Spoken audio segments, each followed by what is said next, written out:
ये जी बल सफाई करने के दौरान ये जो मुख्तलिफ तरह के ये दरख्त होते हैं ये बहुत रुकावट का बायस बनते हैं, जिसकी वजह से इस दरख्त को हटाया जा रहा है ताकि जो हम बल सफाई कर रहे हैं ये बिल्कुल आसानी से हो सके और ये एक्सीवेटर मशीन को चलने के लिए किसी किस्म की कोई रुकावट पेश ना हो।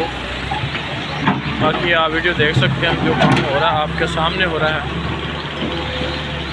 महकमा के अफसरान भी साथ मौजूद हैं ताकि किसी किस्म का कोई मामला ना बन सके। ये जो लोगों के घर के सामने दरख्त लगे हुए हैं गैर कानूनी तौर पर उनको हटाया जा रहा है। महकमा जंगलात के अफसरान ये जो गिराई गई थी कैसे कहते हैं यार, मुझे उसका नाम भी भूल गया, ये जो दरख्त गिराया गया इसको हटा रहे हैं ताकि आके जगह पे खड़ी हो सके।